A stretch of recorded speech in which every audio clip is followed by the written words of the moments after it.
Hello there. Before we get started on today's episode, I'd like to ask a short favor. If you're interested in either of the two books that I have written and am about to release, head on over to my website at theanxioustruth.com/books. There you can learn about both books, one of which is free, and you can get on my mailing list to be notified when each book is released and how you can get it. I would really appreciate that. Okay, let's get rolling.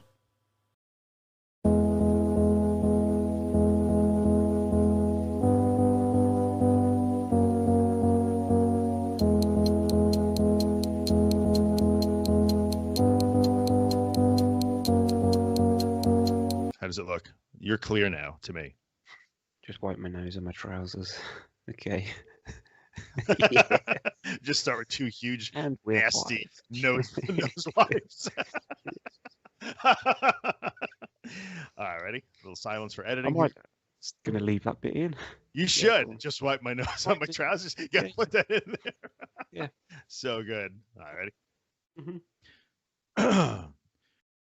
Good morning, everybody. Drew here, thatanxietyguy.com. It is morning. It's a Saturday morning. Yeah. Well, it's afternoon, but Joined again by my pal, Billy Wiz. it's like it's morning for you. It's afternoon for me, but it's nighttime when you're watching this. So So there you go. So it's get whatever. confused. It's nothing yeah. but time. We're warping time and space. That's what we do here. Perfect. So after skipping last week because of my hectic travel schedule, Yes. my week in Florida, almost week in Florida, hmm and we're back again. So we're going to take some questions like we did last time. That I think that went over pretty well. No. Yeah. We haven't really got a topic because every time we pick one, the answer is just do it. So we figured. That's true. And we Which- started. We had the best of intentions with how do I Yeah. It always ended with you just do it. Like so that Yeah. we kind of wore that out a little bit. The answer is always just do it. I know it's hard. I know it's scary. Just do it. So what we've been doing the last couple of weeks is just asking for questions from our little Facebook group. And if you're not in the group, as always, follow the link and wherever you're watching the description and we'll join the group. So we ask a question. Billy posted yesterday if anybody has any questions. So these are just kind of weekly Q&As at this point. So you prompted me, used your initiative, said why don't you post something in the group? So we did it early, and we got less questions. How is that? What the hell is wrong with you guys? I think here's what I think might have been the issue. I'm gonna so I'll have a Perhaps got theory. lost. It got It lost did. in. Because it was so early and the group was so busy. Now it just got Yeah, scrolled down. So you posted it in like the afternoon U.S. time, Mhm. where people are ostensibly maybe not looking at the group so much, and then Yeah. it scrolled down. So, but it's all right. We got a couple of good questions, so we'll run with them. We'll see where we end up. Yes. Let's Probably, see what happens. probably something completely irrelevant. We are but going we'll to talk get about God knows, but yeah, that's fine. It's going to work out anyway. I have a little tip here. what you're drinking. I'm actually just drinking water. I was Okay. going to make green tea, but I decided I'm just thirsty, so I just should drink water. So that's what I'm doing. I've got, What do you got? I've got like English tea today. Ah, Chamomile bullshit. I'm going full back to my roots. Or yeah, Earl Grey black. Mm. That's what we know here. Like No, because like tea with milk in. But you guys don't do that. no, we put milk in tea. Oh, do you? Yeah, like not green Okay. tea. I don't know why. No, but no, like, no. Yeah, well, tea is just tea. I've had this conversation so many times. with Americans probably because we don't Yeah, understand. Yeah, it's mad. We don't understand we don't boil our water. I'm constantly berated. Like, why don't you Americans boil the freaking water before you make your tea? Like Right. ain't nobody got time for that. Like it's just hot enough. Like, it's So tea. what? Hot water out of the tap. That's how you make No, serious. no, but I will be honest with you. There have been times when I made tea. I mean, it's hot. It would take the skin off your hands, but it's not. It's not actually boiling. And it's like, You tested. that's close enough. Like, all right, I can just make tea with that. Then it's evidently very offensive to my British friends to do that. But I knew tea growing up. Triggered. Yeah, tea was something I knew as like if you were sick, you drank tea. Like otherwise, we're not big tea drink, and there would be No. milk in it. So over here, if you're sick, you drink Lucozade. Like that's the. I don't think you've ever heard of that. It's I've like a never heard that. glucose kind of Ah, fizzy shit. It's like an Okay. energy drink, but it's not quite as bad as Red Bull. or like Gatorade. Do you have Gatorade there, or is it that's your version of Gatorade? I guess. Maybe, yeah, maybe. Yeah, it's like replenishes your electrolytes. Blah blah. Them Yeah, So it's electrolytes. same stuff. Those Feel better electrolytes. already. Yeah. Yeah, see, here we don't drink that. And again, we're off on some ridiculous topic. That's nothing to do with that. But Gatorade isn't for say being long. sick. Gatorade is like when you're out there and you're smashing it, because you're just Mm. so extremely athletic. Because our advertising has to make us feel- Talking of athletic, Yes. I had an alert come through because I got a new phone. I got the Galaxy S9, which is I'm like promoting that shit. That is good. Nice. I got an alert on there the other day saying I'd set a new target or reach a new achievement: 4 minutes of activity in 24 hours. Well, 4 minutes. congratulations, my friend. 4 minutes. Like I'd reached a new level. Yes. Fuck me. That is making me laugh so hard. 4 minutes, really? That's what it told Yeah, you? seriously, 4 minutes. Wow, that's impressive. So You yeah, I've been busy. You sure you get the energy to do this? You want to lay down a little bit after this 4 minutes? I'm sitting. It's okay. I've done 3 minutes already, so I'm Check just it gonna out, lay check on the sofa after this. Yeah. That's all good. All right, let's get into some questions here. People Okay. All right. Well, just take them from the top. So our man Kat from Romania, Go on. support groups like yours, what should be the limit on posts about anxiety symptoms? How do we encourage each other and bullying? Well, I think he meant without bullying. I don't think he, Yeah. how do we bully people? I'm pretty How sure. do we bully? Yeah. And yet, of course, it triggered a couple of responses about that. Like people they wouldn't want there to be a limit. I think in support groups like ours, there can't be a limit. You No, can't no. tell somebody like, okay, that's your fifth That's post enough. about symptoms. Too bad. Too late. Yeah. Like we can't. Putting you in the penalty box. Yeah, Go you on. can't have that. You can't have that. So I think there should be no limit. But I think the tone. This is where the tone of the group matters, and Mhm. why our group is, I think, so different, because the group really does have a tone. I think we've I made. think Yeah. I think this video is going to be mostly about the group, isn't it? It seems sort to of- be, because that was Yeah, most of yeah, the yeah. questions. But I Yeah. think they relate directly to the whole recovery thing, so it's okay. Mhm. Yeah. But yeah, and I think there can't be a limit. I would never impose a limit. Like, sorry, you've posted this too many times.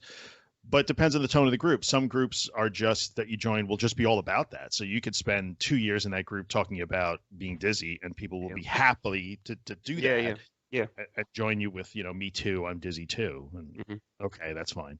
I think you got to ask yourself, like, are you getting any benefit from posting these things? Like, you set your own limit, knowing whether you're posting the same damn question over and over. Right. But I think Yeah. we discussed that in a bit.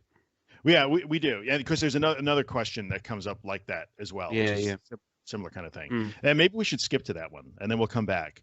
Who asked that? It was Henry who asked about that. Mhm. People who asked the same questions again and again and again, and then Mhm. actually then Heather asked a related question too. So we might as well lump them all together. What, people asking the same question over and over again? Fuck In me. the thread about How asking the same ironic. question, how does Yeah. that happen? Yes, that is the definition of irony. By the way, a little programming note, or at least a note right now. Because people ask me this all the time. Like, what do you do when you have a panic attack? This is what I do. Mhm. Right now, I just in the last 45 seconds had a huge spike of whatever that is. Right now. So Are we serious or? I'm absolutely serious right now. Oh, no way. Yep. I feel, so I'll tell you right It's now, his turn. it's my turn. So Okay. extremely derealized right now. Yeah, So I'm yeah, looking at you at the screen, but I'm not really looking at you at the screen, and I'm trying to focus on my phone, and it's a little bit difficult. And I feel like I'm on a boat, that rocky feeling. But Yeah. this is what I do. No kidding, no shit. Really, in the If last, it's any consolation, I'm sitting here like sweating. I am Well- literally sweating. But that's Well- because I've done 3 minits of that's activity. exactly right. That's the 4 minutes of activity. It's coming back to bite you in the ass. See, Yeah. You're better not without activity. Trust me on this. So, yes, when people want to know what it looks like when Drew has a panic attack, I won't say that I'm at a level 10 panic right now. I'm not. But Mhm. for whatever reason, I think just fatigue, flying yesterday, not sleeping the last week, it was a lot going on. Yeah. And so the travel, blah, blah, blah, it's probably caught up to me a little bit. Mhm. So looks like this. If anybody, Exactly I don't know if exactly anybody the would, same. I don't know if anybody Right. would be able to tell, but this is years and years and years of practice at this. Yeah. It's like, Um, I guess it's because I said last week, or not last week, 2 weeks ago when we were doing ours, I was feeling uncomfortable for nearly the whole thing. But Right. like, looks exactly the same. It looks Like, the I same look- as they don't all of look our any videos. Right. Yeah. Right, exactly. So I just to expound on it a little bit, like if I can, what can I say that would help people now? Like there are still thoughts that enter my head of like it's a little bit chilly in my office here at the house, and Mhm. there's a heater. There's a heater on the floor. So what happens when this happens in your body? Like you do sweat a little bit. You know, that's Mhm. a natural part of the adrenaline dump. So I'm sweating a little bit, which means if it's chilly, so now I feel the sweat evaporating, so I'm a little bit cold. My hands are a little bit cold, and Mhm. so I had that fleeting thought, like stop the video, get up, turn on the heater because you're cold. Mhm. But that immediately gets answered with, so what? You're cold. Just be Yeah, cold. yeah, yeah, yeah. Like Yeah. I didn't spend any time going through the chain that I just went through with you. Well, Mhm. adrenaline means sweat and it's cold and that means it's fine. But there's still, even many years into it, that flashing thought that Mhm. says, uh-oh, I feel cold and clammy. Yeah, yeah. You must do something about that. But it immediately gets answered with do nothing about that. Just keep talking to Billy here. What an So awesome start to the freaking video. crazy, right? I was in Yeah, no yeah. way like expecting that. And there have been times when I have felt panic or high anxiety, would have thought, I should grab grab the phone and like make a video because people always ask me about Uh-huh. it. Uh-huh. And I haven't because it usually doesn't last that long. And even now it's like already kind of going away. Yeah, So yeah. what is it, 4 minutes or so since I mentioned that to you? Mhm. But yes, so you actually just watched me have not a full blown panic attack, but near panic, I would Yeah, say. yeah, yeah. It's Mhm. the same mechanism that everybody watching goes through, where that flash happens, sudden derealization, sudden Mhm. depersonalization.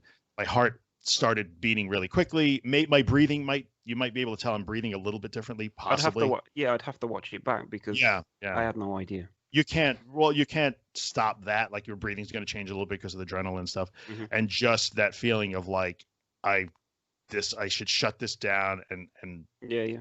fix this, but better off that I didn't. So there you go. And it's already pretty much gone. So there you go. Jobs are And good. yeah, so there you go. And I guess So whatever. I will just add here. Yeah, yeah. No, I don't know whether to. Yeah, I'm gonna No, put no, this on get my channel. put whatever you People want. that watch my video, the 60-second Yes. cure for panic attacks. Like the thing that I say in that is to do nothing. Like it's just a video of 60 seconds of me doing nothing. And Right. that's exactly what you've just done. Nothing. But I Nothing. get so much shit on that video, people saying, "Oh, you must have never had a panic attack and this, that, and the other. You've got no idea because you Right. can't just do nothing." Well, I'm gonna direct people to this, young Yeah. man. Yeah. Yeah, it's true. And just because there were those same I feel like I should try and explain as much as I can to be Yeah, yeah, helpful. no, perfect. Like those Yeah, yeah. same thoughts still come in even now, Mhm. 20 years later, or even well many years into what I always describe as full recovery. Like yes, full recovery. So right now I had an experience that if I go back to when you and I first met would have been a nightmare, would have ruined the rest Yeah, of my yeah. day, would have Mhm. lasted all day. It would have been really bad, but the same thoughts still occur. And I talk all the time about people say, but how do you do that? How do you do it? How do you do it? You just do it. Mhm. Like for me, it's not like I know like, well, I could do nothing and still be fine. It's totally Yeah, fine, yeah. Yeah.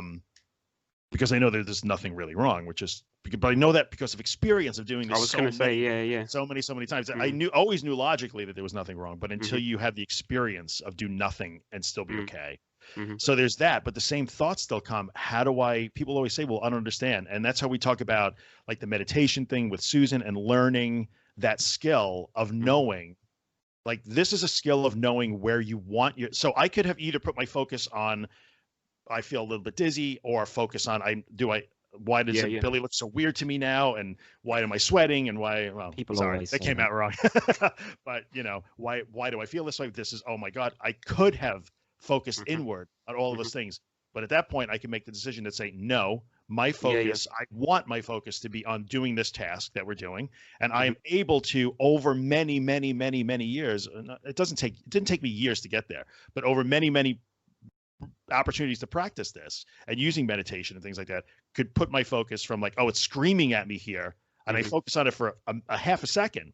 And then like, nope, I'm going to put my focus right back here because that's where I want it. Yeah, yeah. And I know how to put it there. So in a way, that mechanism, when I say let it scream in your face, it was screaming in my face, but I don't know how to describe it. So I The could just same say, thing happened to me. I'm just Yeah, yeah. putting my focus here now. That's where it's going to go because that's where Mhm. I want it. And I control where my focus goes. Yeah, yeah. And that skill, whether it's to help, make this little episode pass really quickly, which it did, or just in general, like in conducting business and solving problems, hugely, hugely, hugely valuable to be able to focus here, then here, then here, then here, really rapidly. But every time my focus is on something, it's fully on that, even if it's only for 6 or 7 seconds. And then I can switch to the next thing and the next thing and the next thing. So, so many benefits to learning how to do this. So many. Yeah, I was talking to Tina about it the other day because I was on a call to her, but like I think it was the night before. I was just sitting on the sofa. I was playing on PlayStation, as I do, but I was just getting like this mad extreme tension. It'd just be like a split-second thing where I'd feel like, shit, this is a panic. Just like, I don't know. I can't explain the feeling that come over me, but it was just like a split thing. But I acknowledged it straight away and just like, I just thought to myself, I'm not going there, because that would usually be the trigger for me to start escalating, and I'd build to a panic. But for some reason, like, it happened twice the other night, and I was just sat there, and I literally did nothing about it. I just thought to myself, right, like, that's the feeling that I get, or that's the feeling I've had in the past when I've led to a panic, but I'm not going to do that today. I'm just going to sit here and just, like, notice that that's just happened, but that's it. And just keep doing what it is you want to be doing. Yeah, just back to what I was doing, and just let's give that no more thought. Like, that was just a feeling that I experienced. I'm not going to feed it with all this bullshit thinking. Right. Which makes perfect sense. That's kind of the way to do it. And I think the last thing that I'd probably add on this, because like I don't even really feel it anymore, everything's back to normal for the most part, is my heart rate is still a little, my Fitbit tells me what my heart rate is, reasonably close. It's not a medical device. But when I first glanced at it before, when I said that I was in that, I wanted to see what it was. And it was 92, because I have a really low resting heart rate. So 92 for just sitting in a chair talking to you is high. But it's supposed to be high. Like that's what adrenaline does. Now I'm like in the 70s, which it'll go down into the low 60s in another minute or two. But I think the sensations I feel the same sensations and have the same thoughts that everybody does. They're still there. It's just that they truly don't matter. I hope that was really an illustration of how little it matters, because people question all the time, how could that possibly be? Like, I'm guessing it's all about that second fear, isn't it? It is. You can't stop that flash or the feeling that you experience. It's just about where you go with it. It still happens. And even being useful on a plane, like yesterday we were chatting while I was in the air, like you and I. And free in-flight Wi-Fi. Woohoo! Awesome. It's great. Yeah. So, and I think even then, like, I'm still not a big fan of flying. So, but the cool thing about it is, like, we hit a little bump here and there or whatever, and it still gives me that startle. But even that, and that's just a simple phobia of flying. That's not a panic thing. But even then, I don't let it steamroll. Like, okay, that was uncomfortable. Next. Like on to the next moment, and it's fine. So many lessons to learn and that can be used like in the rest of life for what it's worth. All right. So awesome. There you go. Congratulations. You got to witness. Awesome. This is already the best episode we've had. My back is literally dripping with sweat right now. You want to like we could edit? You want to kill the hoodie or whatever? It's fine. My t-shirt's terrible underneath. Oh. It's because I'll tell you why. It's because the heating that I've got in this house, it's crap, and you have to put it on overnight, and then it heats the house the next day. But it's pretty mild today, so I've had the heating on overnight, and it's just like, so there's a sauna in your living room. Yeah, I hate when that happens. Beautiful. All right, so we were talking about symptoms in the group or in a support group, because I think a lot of people watching, whether in our group or not. Some sort of internet support group on Facebook or wherever. And so Kat had asked about limiting that. What should the limit on posts be? And we said there should be no limit. And then Henry said, how about a discussion about constantly asking the same questions or feels like statements when other members have already asked the same questions before and had it answered by others but still continue to ask, I think. And then Heather asks about, let's see. And then Heather asked about, well, we'll take ours next. So let's answer that one. Asking the same questions over and over and asking questions that have already been answered. I think we see it. Like, I think like when I've joined groups like unrelated to anxiety, the first thing that I would do would not be to search previous posts. I'd be going in there to ask my question, sort That's of thing. exactly So right. I think we can forgive people that have just joined and I think because that's they don't, human yeah, nature. they don't know anything about like what Drew says. I mean, because probably 90% of the people that join don't watch that video that you've put as the announcement thing. That, They that's should, true. That's true. 100% they But should, but but I they're know that. not thinking about that. They're Yeah. feeling scared out of their minds or whatever, and they want an answer to whatever it is that's bothering them, that's caused them to join the group in the first place. Correct. Which is, I think, normal behavior. Yeah, We all yeah. do it, Mm, and like you said, you'll do it even in a group that has nothing to do with anxiety. Like, mm. answer my question. Like, Yeah. so we Exactly. could all be slightly lazy and self-centered that way. I think this is normal. That's what people do. That's what we do. Mm, And then in this situation, people come to a group like an anxiety support group. They are incredibly self-centered. We talked about this. Not, and I don't mean that in yeah. a like a personality defect kind of way. They're just all about how they feel and what they're thinking and getting Me. help. Yeah, Yeah, yeah. me. Like, it puts you in me mode. Not, and like I said, not in a bad way. It's just that's Hmm. your survival mode in a way. So I think it's to be expected. And I Yeah. understand that sometimes in a group, and I know why Henry is asking too. Like, Henry's one of those people who's a little further down the road and he stays around to help, Yeah. which I so appreciate everybody that does that. 100%. Yeah, Yeah, definitely. it's huge, and I know that that can get frustrating. Like, so Hmm. it can get frustrating I when think, you have, yeah, but the best advice would be to just scan over it. Just don't, right, like, if you feel that you can't be constructive, or if you feel that you're gonna yeah, maybe offend somebody by saying like search the freaking post and that, just don't. I would say just yeah. that's my advice. It's true, and I think Don't get on people's backs unless they keep doing the same thing. If they keep right. asking and that, Again you and know, again and again. yeah, And yeah. so I think we're going to see new people roll in. And I mentioned in one of my responses that remember that everybody goes through, at this point, I'm pretty confident saying this just because of the thousands of Yeah, people yeah. I've dealt with. Like, Hmm. there's stages, like, the 5 stages of grief that they always talk Hmm. about and all that Hmm. stuff. There's stages in this too. So the first stage is, I don't know what this is. I'm convinced I'm physically dying. I must go see doctors. Yeah, And yeah. then we usually see people like in the group or in these sort of support groups that have gone through they've done that part already. Hmm. They might Hmm. still be kind of doing it, but now they're into the first stages of, what do I do about this? Yeah, And yeah. it's all new to them. They've never heard of Claire Weeks. They've never heard of cognitive Hmm. behavior therapy. They don't know what's going on, and they're still focused on their symptoms. And so that's normal. Like, Yeah, yeah. I went through that. You went through that. Holly went through that. Everybody went through that. Hmm. So understand that you might be seeing a person join the group, because the bigger the group gets, the more Facebook shows it to people. I think that's what I'm seeing. It appears so. Yeah. So you might be looking at a person who's in one of those early stages. They must go through that stage. Hmm.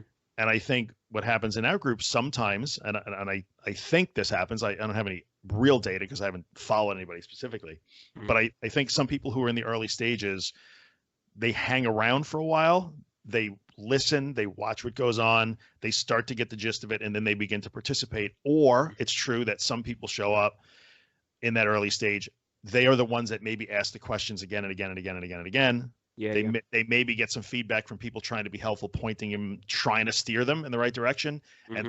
and they leave. They determine, Yeah, yeah. like, this is not for me, Yeah. at least in our group. So I don't Hmm. think you can do it. Just be patient. And if you're one of those people that's hanging around trying to help, you can't help everybody. Yeah, yeah. So what I try and do, if it helps at all, is if I see a post from a new person, especially if I've been busy and I haven't been that active, did someone else already answer it? And I'll just Hmm. let it go. If Yeah, no yeah. one else has answered, I will try and jump in and answer it, so Hmm. that person doesn't feel left out. But I I think you have to just understand that that's a stage that everybody goes through. Yeah, So yeah, definitely. it's okay. It's okay. But I think if they stay stuck in that stage, it's okay to try and steer them Yeah, gently. definitely. Yeah, yeah, without a doubt. And I wanted to mention something else. I said it in my answer in the group. Like, that is a thing when you're in one of these groups, and we've talked about this before, coaches and programs Hmm. and books Hmm. and things that you can buy. This is where it becomes a question for somebody like me, somebody like you, even someone like Holly. Like, we're spending our time on this. How much time can you spend? Like, you Yeah, want yeah. the group to be super productive. I want to see, like, I Hmm. want people to get help. I want to watch people progress and stuff. So it can be frustrating, and you think like, is there a better way to deliver this information? I get Mhm. suggestions all the time, like, shouldn't there be an FAQ? There should be files, there should be videos, there should be. I suppose it would be helpful if something was created, but then it's more time, isn't it? Right. So There'd have to be like, I I'm not going to do it. right. I have to acknowledge that, like, while I may shit all over the anxiety coaches and people that are selling things, Mhm. like, I understand, Zeus, there has been times, believe me, where this group has challenged me to almost want to do that. Mhm. Like, I should make an online course. Like, okay, if you're new to this, go and take this 10-hour course. Yeah, Like, not because I want to buy a Lamborghini, like, I don't need that, but because I do. I'll buy you a Lamborghini. Here's public statement. I will buy my friend Billy a Lamborghini if I'm ever able Right. to. Uh-huh. Yeah, but you know what I mean? Like, Yeah, no, it makes sense. It makes right. sense. It would rule out all those questions, wouldn't it? It would be a case of go do this and then come back to the group and then Right. we'll share and Right. By all people will means, know. read Yeah, and, yeah. and listen to stuff, but go do this 5-hour video course, whatever. But producing a 5-hour video course or producing a book, a Mhm. 300-page book, takes time, months, a Mhm. lot of time. And so how can somebody do that for nothing? So, like, it's a struggle to a certain extent, because I have many, many people who are I like, what, agree. you should do that. Why don't you do that? Why don't you do that? Well, it takes time, and then it would be a money It's thing. tricky. Yeah, it's tricky. It 'Cause is. it's- yeah. Run DMC said that. It's tricky. And they were right. Tricky. There you go. Anyway, I thought that was worth mentioning. Then Heather no, says, with can you. you guys talk about, as someone who is further down the road in recovery, or maybe already recovered, how to help and not hinder those who are in the beginning stages? How can we be compassionate and empathetic, but get off our white horses? I guess I know what she's saying. Like, so you're a little bit further down the road. How do you help Mhm. somebody without sounding like you're being preachy? Yeah. It's another good question. Got a good answer for that one? I don't, because Oh. I'm like, unapologetically preachy and aggressive. So I'm Yeah, not- well, because I've been down there, but I've also been up there so often. Like, I flip flop between good and bad, so I'm just the same wherever I am. Like, it makes no difference. The answers are still the same, I guess. Yeah, There's no sugarcoating it, is there? That's the. I think there is no sugarcoating. So Heather, to answer your question, if you're watching, I know she's going to watch. Of course. Of course. I know Heather will watch. To answer the question, like, you just answer it the best way you can. I think the best that you can do, and when you're trying to help other people, that's a huge sign to me. Mhm. Like, they say the last step in recovery is using what you learned to help someone else avoid what you went Mhm. through. Mhm. And I believe that to be true. So if you find that you're in the group and you're actually starting to offer advice, or in any group, whether it's ours or any other, like, that's a Mhm. really good sign. That's a really Yeah, good yeah. sign. Yeah. Yeah. And I think you just do it the best way you can. No personal attacks. Relate your own experience is probably That's the what I was best going to say. thing, Yeah. right? Advice from experience. That's what makes this group so different, I think. Like, Yes. nobody's learned anything here, or nobody's preaching from textbooks and stuff. Right. It's life. That's what Like, they've actually done. Yeah, because I know there's a question about, does this method work that we're talking about? Like, Yeah. Do that next. there's experience to say that yes, it does. Yeah. So- And I think one of the things that we see a lot, and Heather, you specifically, which is a great question, I appreciate it.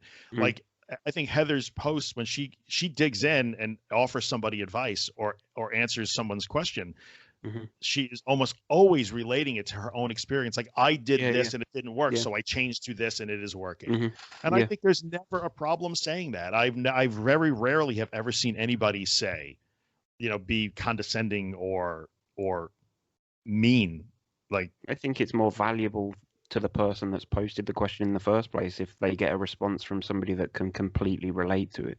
yes, You like know? that. I had that problem and I did this. Yeah, Or, exactly. I used to do what you're doing and it didn't work, so I changed to doing this instead. Yeah, definitely. That's always. I don't think there's ever anything wrong with doing that. And Mhm. honestly, at least in our group, I encourage that, because otherwise it's just like, oh, it's okay, we understand, this is so hard, you're a warrior, Yeah, blah blah yeah. blah blah blah blah blah. It's okay to not be okay. A lot of this, right? It's okay. No one understands, and that doesn't get people anywhere, and that's what makes us different. So Mhm. you guys just keep doing what you're doing. Heather, you're doing fine. Should we then go to the? I'm just reading through here. We just Billy- got another one. We just got another one. We did. Okay. Billy Cross Okay. asks, does anyone have any questions for today's video? As a matter of fact, Billy. That was me. Go on. What's your question? You're live. You're on air. I think before Randy asked about bumps in the road and sort of setbacks and bad periods. That's a good one. Mhm. We'll talk about that for sure. Let's talk about, Donna has asked several times. I want to answer my friend Donna here, how to create a vision. Like, do you have Don, I'm not 100% sure what that question really is, to be honest with you. Like that, I'm not sure what the vision means. Do you have like a vision of? I have plenty, but I'm not discussing them on air. Just saying, the family big podcast thing. Most times. So, like, is it having a vision of what you think your life should be, or visualizing? I'm not sure. Yeah. Is it like visualizing goals, or is it like the end game, like where you want to be? Maybe. And I'm John. I'm sorry that I'm not answering this very well, but I'm not 100% sure of the question. But I think a vision. What's useful about having a vision? I think one of the things is we get so wrapped up when you're in the thick of it. You're wrapped up minute by minute in how you feel. How do I feel this minute, next minute, almost second by second sometimes. So it could be hard to change that and think down the road. Like where do I want to be, and what should I be doing that will be helpful to me tomorrow, as opposed to how do I escape these feelings right this second. Yeah. So that's the only thing I could think of, is like it is helpful to be able to think in the terms of the future, but the future sometimes, if you're in the thick of it and you're just going minute by minute right now, which I think in many instances Don is so open on the board, so I don't think she'd mind me saying this. I know she is. Just trying to get through each minute, each urge to check blood pressure or that sort of thing. That the vision I would urge you to have, if you're stuck in a minute by minute, is just start learning to think 5 minutes ahead of time. That's the only vision you need right now. Like, you don't need a grand vision of what I will look like when I'm fully recovered and what life I will live and live my best life and You don't need that. Like, if you're good most of the day, then fine. Start thinking about what's going to happen next week or in a month, or what your big life plan is going to be. But if you're stuck second by second, minute by minute, dealing with your symptoms, like in that mode where you're living second by second and focused inward, just try and think 5 minutes down the road. That's the only vision. Yeah. I'm trying to think. There was something that I read something about, like having goals and stuff like that, and like how people that are chasing those dreams, they're never actually happy, because like they're constantly chasing something else. Where if you just if you're happy with how you are now, like just live in the moment. I guess it's the mindfulness stuff of being like present now. Like this is what we've got. This is who we are. Like we'll end up where we end up, man. Right. Shit happens. So just. That's true. Some people would say like a vision is a bad idea. That's a philosophical discussion. Yeah. It's not bad. It's not a bad idea to have like motivations and goals that you want to reach, but I think the longer that you're chasing them, like you're not going to be happy until you reach that goal. So like I'm happy now because fuck goals. You know what I mean? Right. That's the way I'm trying to think about things. It's just like whatever. It is what it is. I think Donna's question about vision, and to me, just to reiterate, I would think just try and think a little further down the road than you're currently thinking now. So if you're stuck minute by minute, don't worry about what's going to happen in 10 years. Don't try and build a grand vision. I must visualize my recovered life. Just try and visualize what's going to happen 5 minutes from now. What can I do right this minute that will benefit me in 5 minutes or 10 minutes? Which is usually the opposite of what you're doing. Like it's always comes down to that, but I think that leads to, it kind of plays into Danny's question also, which was, can you talk about following a structured recovery plan versus doing it alone and entirely unplanned? So a vision, we could talk about a vision, and then they just went into a conversation about Australia Day, so that's fine. I guess we don't need to talk about that. But a vision and plan might be similar. Like, we should try to talk about that. Let's talk about that one, and then we'll go back to Randy's setbacks, and then we'll talk about the big question, which is this effective? So having a structured plan versus winging it. What have you done? Have you winged it, you think? Yeah, you've gone back and forth over time, I think. Yeah. I mean, I've tried plans. I've tried winging it. I've tried everything, pretty much. The only thing I haven't tried is just persistence. Yeah. I think that's the key to it. Like, there's no real structure to what I'm doing now. I'm just doing something every day, whatever it is. Like I spent last weekend tidying the house completely top to bottom. Yeah. So like we talked about, just doing something, Yep. and it could, I was completely out of my own head. So it's just been refreshing. Like I went to the retail park here, into a big sports shop the other night. Hmm. It's only the second time I've ever been in there. It's like been there freaking 15 years. Yeah. Like just doing stuff, just not sitting, being in my own head all the time. Right. I don't know, but there's no specific plan. Like I haven't got, I must do this or this is my goal. Like I've got Right. no real goals at the moment. It's just as long as I'm doing something, Yeah. it's better than me doing nothing. It's true, but I would argue that maybe that's a plan. Like you made that shift a month or two ago between Yeah. I will sit and wait and then go try and do a giant exposure and then sit and wait again. Like that Yeah, was yeah. that was sort of your plan, and now your plan is like just do something every day. Yeah, it's a plan, but it's not like, because if you remember, like I made the list of 5 things years ago Yes. and Yep. that was Yep. like, I see that as more structured because I was attempting these things every day. Yes. Whereas now it's just like, as long as I do something and challenge myself and make myself feel those feelings where Right. I need to challenge myself, then that's where I see myself. Which I think is helping. So that shift in strategy, so to kind of direct Danny's, specifically address Danny's question, then she followed up because she had a conversation with Rebecca here.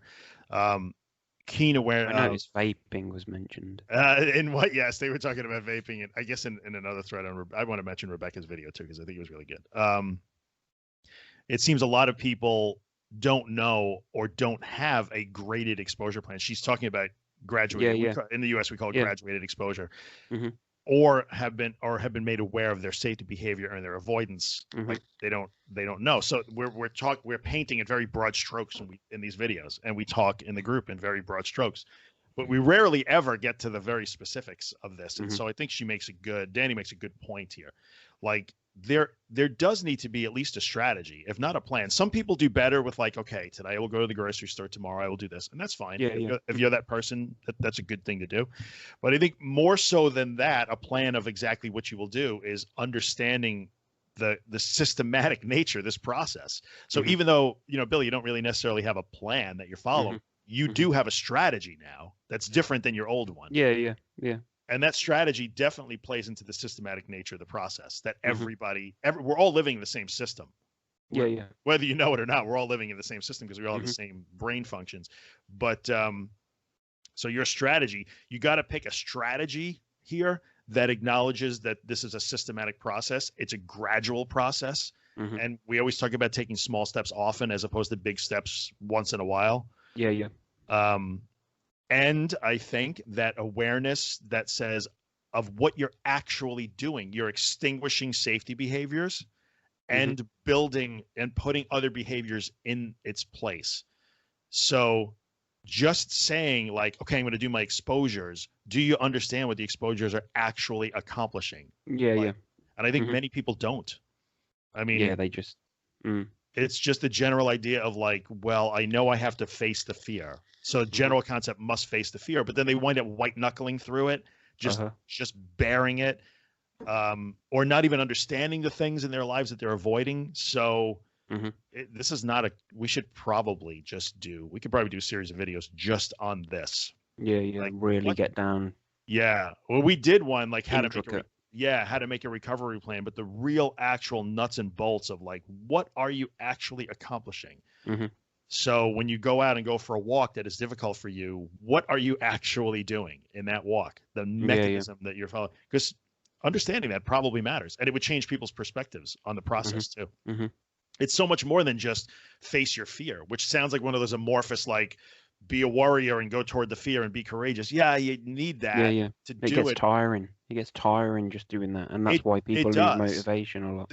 That's exactly right, because sometimes I think it's because Danny's probably right. They don't understand that this is a graduated, systematic, sequential thing, and what are the nuts and bolts that are actually happening. You're understanding what you're doing to avoid and learning to not do that and replacing that behavior with another behavior, replacing certain thoughts with other thoughts. So every single time out, you're accomplishing something. And maybe they don't understand that. Like, I'm just working so hard, and how come it's not getting better instantly? Why do I still feel this way? And maybe because of that. So that's more of a topic than I even thought originally. It's a what to do and why. Why That's are what you it is. doing this? What is Yeah, yeah. happening here? And then that's Mhm. like the nuts and bolts of cognition and learning theory, which we can be thrilled to talk about because I'm a big like cognition geek. So I like that stuff. I think about that all day. I'll just sit So here saying, mhm, mhm. and yeah. We'll have to do one at one point where you and me and Holly are together because Mhm. Holly will help with that too, I think. Mhm. Um, See, I'm doing it now. you're doing it now. That's right. Mhm. ASMR vaping sounds. Mhm. I actually found an ASMR watch review the other day. Somebody Yeah. actually did a review of a wristwatch. Yeah. That was an ASMR review. Anyway, there you go. So, Danny, thank you for that question. You prompted probably a whole series of videos. That's good. I think to answer the question quickly, like it's better to have, you need some sort of strategy. You don't necessarily have to have a daily plan that might be helpful. Mhm. And if you're working with a therapist, you will have a daily plan that Yeah, yeah. will give you specific tasks to do. Mhm. Therapist will ask you to identify what do you want to accomplish, what do we want to work on, and then here are tasks you will do as your homework before you come Mhm. back and see me again. So there will be a structured plan, but if you're on your own, you need at least a strategy and an understanding of what you're trying to accomplish. And what you're trying to accomplish isn't a big giant recovery. Like Yeah. recovery is, you need to break it down to little goals. So we'll talk about that in some other time. So where else are we here? Jumping back and forth. Sorry, guys. Come on. Just Randy whatever. talked. Randy talked about, hey Billy, I think it would be helpful to discuss bumps in the road. I know you Mhm. guys don't like the term setbacks. I don't mind. We could say setbacks if you want. It would Yeah. be helpful to people a little bit further down the road in recovery. How do we deal with the ups and downs of recovery? I know it would be helpful to me as I've been an up and down cycle from hell lately. Curious if you guys might have an idea what type of things might set off bad periods. It is a common thing. Stress. Everybody goes through it. That's Stress. what does it for me. Stress and sleep, and Yeah. I guess there's a number of things. But it's how you respond to those setbacks, isn't it? It's whether you can deal with whatever's causing it, or if you can identify if there is something. Because sometimes, like, you just go into these setbacks without any reason. You Like, don't yeah, know. Yeah. like the vertigo thing for me, that was like a bit of a setback. And I see Yeah. people talking about that again, like Mhm. somebody else had vertigo. It's like sometimes you don't know, or it's something comes out of the blue, just Right. deals with, and then it's how you deal with those feelings. It's how you interpret them. Are you going to add like, oh shit, this is going to bring more anxiety, or is it, oh shit, like this is happening, let's deal with it? Well, I'm that's so true. knowledgeable. No, I think that's a really good answer. So it's not so much the setback or the bad time; it's how you deal with it. Yeah, yeah. I think my experience is like people get into this what they call a setback sometimes. Often it's because they were expecting, like they're doing really well, and then suddenly they feel things they haven't felt for a couple of weeks or a month, and then they feel like, oh no, that went backwards. Yeah, yeah. So often a setback is defined by the individual experiencing it as I was doing so great, and now I'm having a week where I feel so anxious. But that's not a setback. Like, because the goal is not to not feel anxious. So often the setback, I'm talking about two things. Number one, the stress that you were talking about, and then the nuts and bolts. Nice. Fucking fly. Of like a There's setback. always one. There's always one. I think Pisses it's the me off. same one. He waits and then he comes I've back next killed it. Saturday. I've killed it so many times. That's disturbing. That's some sort of is. undead zombie fly. It just Yep. has a vendetta against you in some way. Only in England. Only in England. Zombie undead flies. Mhm. But I think it's important if you feel like you're going through a rough period, usually it's because of how you feel.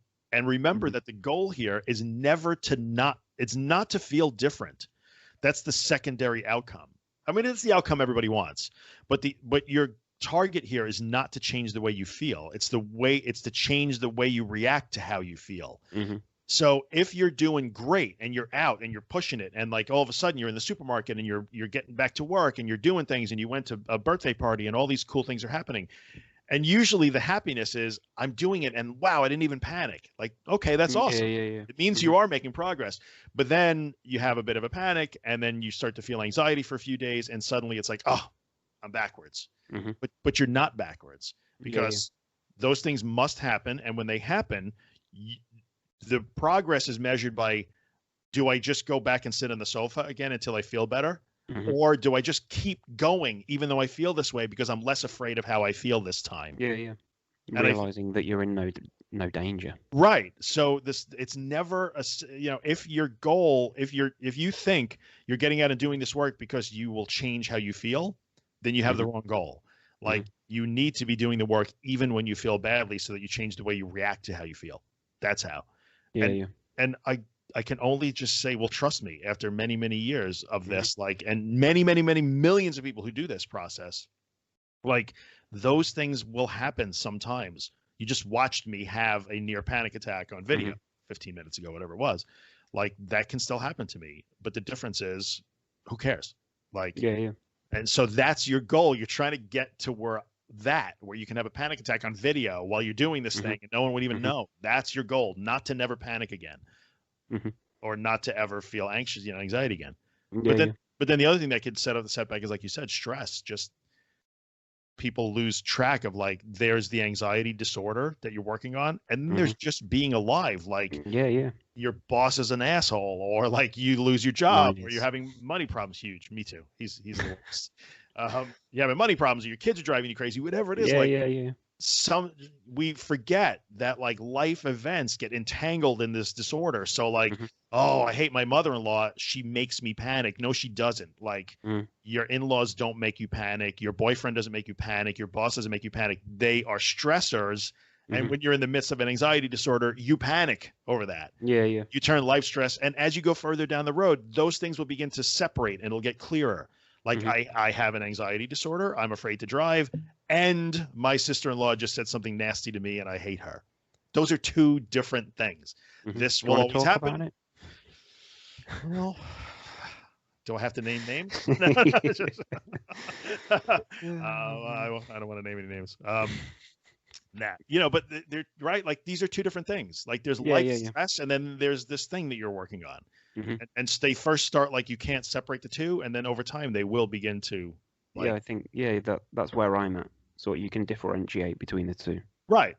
Mm. So you'll feel like, oh, I had a really crappy week here for whatever reasons in life. Maybe you were ill or something happened, but you Mhm. won't tie that into this is an anxiety setback.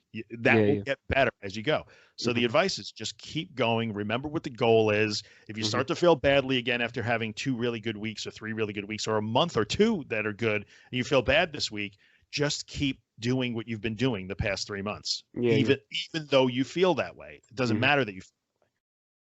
So that's my big setback advice. I think you're doing that now.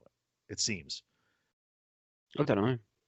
I mean, it seems to me like you are. Like it's been a while now since I heard you say like, I don't know, man. I'm just, you would every once in a while you would say that to me. Like, I don't Yeah, know. it's All not of a to say that sudden, I'm not. Yeah, it's not to say that I'm not experiencing those same feelings. It's just that right? I'm not letting it escalate at the moment. But Yeah, that's not to say that it won't, like it might do after this video it or might. during. But Right. yeah, yeah. I But the think that's different. that. I've got a shift in my mind. It's like I'm just not focusing on how I've been feeling or what I'm doing is how it's making me feel. Like I'm not thinking about it. Right. That's what I'm trying to do. Like the biggest thing for me at the minute is anticipation. Like with Right. the sports shop the other day, I went with my dad and my daughter, and we were just sat in the car outside the place, and we probably sat there for like 5-10 minutes, and they were both like hammering me, "Come on, like get out the car, you gotta come in." Yeah. Like my daughter was saying, "What is it you're scared of?" And I was like, "No idea." My dad said, "What's the difference between the pub, like that I went to with Ben, and going in here?" And Right. I was like, there is no difference. Like the difference is in how I'm thinking about this task now. That's Right. the only difference. It doesn't matter what it is. But then like it's so annoying. After about 10 minutes, I got out of the car, walked to the sports shop, walked in, and I felt so much better as I got in the shop than I did sitting in the car. It Yeah. like just proved to me that like that was the peak. The peak of my anxiety was before I got out of the car. And as Th- soon as I made that decision to just do it, whatever, Yeah. I noticed a huge weight lifted, and I was just walking around a frigging sports shop like I haven't been in for years. And it was not like a major disaster. Yeah, Right no, away. like I was still feeling like I'm not saying that I'm freaking cured, and my only Yeah. problem is anticipation. It's not because I still felt wobbly and weird, but like made no difference. Yeah. I still Yeah. feel wobbly and weird when I'm standing doing the washing up at the sink, you know. So what difference does it make? That is like a huge leap forward, you know, like Yeah. where the anticipatory anxiety is bigger than the event itself That's where I'm at the on a minute. consistent basis. That's a Yeah, giant yeah. leap forward. It's a huge leap forward. So because I think a lot of people watching would say they have both, like they're dreading what they have to do, and then when they go and do it, it's really difficult Yeah, too, it's and just they're as bad. panicking. Right, Yeah, it's yeah. just as bad. And so what will happen over time is the event will become easier and easier. The Mhm. anticipation, it stays, lingers longer than anything Yeah, else. yeah. Yeah, So definitely. that's really good. It's really, really good. So yeah. Moving Yeah. forward. Yeah, and you don't let it get you down. Like even when you have a bit of a wobble, you don't let it get you down. You don't retreat anymore. Mm. No, I'm not seeming to. No, I'm just you're just yeah, yeah. continuing to Yeah, execute yeah. this And strategy. I've got so much shit going on at home, like freaking money troubles and Yeah, yeah. like it's crazy at the minute, like But stress. yeah, But I but can yet, tell the difference. It doesn't mean I'm anxious. It means I'm stressed. Like that's the difference. that is such a big deal. That is such a big deal. Yeah, Like yeah. I don't even know if you realize what a big deal that is. That's what we were just talking about, Yeah, setbacks. yeah, yeah, exactly. That's it. That life, like stress, like life anxiety and stress is becoming separated from the actual agoraphobia, if you will. Yeah, yeah. So very big deal. So Randy, that was a really I good am a question. big deal. You are a big deal, dude. There's no question in my mind. Those statements you just made are really huge, and for anybody watching, like that's what will happen. Yeah, yeah. Like, because me and Ben are supposed to be going to the zoo next Monday. Okay. So, like, I haven't been there since I was early 20s. So that's going to be crazy. But I'm not nervous about it now at all. But I Right. know that I will be the day before. I'll be crapping myself about it. Yeah. Yep. But then I'm 99% sure that I'll be able to go and do it. And I'm 100% sure that I'm going to feel weird while I'm there, and I'm going to have dizzy spells and all that kind of crap. I just accept that now. Yeah. Like it's just become normal, and don't let it stop me from, because there's going to be times when I'm walking around the zoo that I'm going to have a freaking smile on my face as well. You know what I mean? Right. Right. So rather than miss out on that because I might feel dizzy for 5 minutes, no, Yeah. not anymore. Because you have like you're talking about the nuts and bolts. Like you have literally taught your brain that it doesn't matter if you're dizzy. Like Yeah, yeah. it, I can just stop that's what I'm doing. Just actually what happened. Yeah. yeah, yeah. Yeah. Whereas I know that dizzy thing used to be such a showstopper. Like that said, I'm dizzy, must leave. Yeah, Like, yeah, right. yeah. It would stop me even attempting through Right. fear of that happening. Right. And now you are no longer afraid of that happening. So you're witnessing here, our friend Billy in the UK, witnessing the actual nuts and bolts of what happens. Like Yeah, those are literally, for those of you who must dig deep into it, there was a whole discussion in the group. Like these are new neural pathways being wired literally in your brain. So there was a pathway that said dizzy means danger. And there's a new pathway that says dizzy means I don't like this, but I can still do it. And sooner or later, there's a pathway that will literally say, biologically, physiologically say, dizzy, who cares? You don't even have a dizzy pathway anymore. I thought it was the CBD that was doing it. Probably, yeah. Shall I edit that bit out? Really, really funny. Probably. Oh God. Constant state of sedation. Man, we may want to. Think about it. So anyway, there you go. I'm kidding, by the way. I am kidding. If anybody's watching, yes, it's not the CBD. For the record. So let's get to. There was another question. Was it the question was from? You said we got another one. That was Daniela. Catalan just. Oh, I didn't see that one. He commented on something. Okay. On my bit, you know where I said, "Does anybody have more questions?" Yes. Oh, he responded that. Yeah, I'd have to Anyway, refresh. Daniela, I don't know if this was already answered. Maybe it's too broad a question for how to desensitize. It is a very broad question. I mean, constant tension, no wonder I'm dizzy, meditation, yoga, they help for a short time. I think we just sort of answered it in a way. Like you were so sensitive to the specific symptom of being dizzy or off balance. And now you are much less concerned about that. So you are literally desensitized. It's mad because like I think the problem that people usually have is like, how do I stop feeling dizzy? And I'm not doing that anymore. You're not trying to not be. Yeah, exactly. I'm just like embracing the wackiness. Embrace the suck. I was sat on the sofa the other night, and I was feeling like that boat thing that you was on about, where you feel like So Yeah, I well, was just sitting there and I was actually doing this. Like, let's fucking make it worse. Like, because it's nothing, because it's exactly the same feeling. right. That's what I'm doing now. Just Could you imagine that though? Like it, 6 months ago, a year ago, no, or like because when you have it's been at that your worst? scary. Yeah, you just add Right, more tension and then you right, start right. noticing it even more. Mm. So Daniela, the answer to your question, it is a very big question, and we can talk about that for hours and hours. But you actually, first of all, you're not trying to stop feeling that way. How Yeah. you desensitize is you feel that way and be as non-reactive to it as possible. Hmm.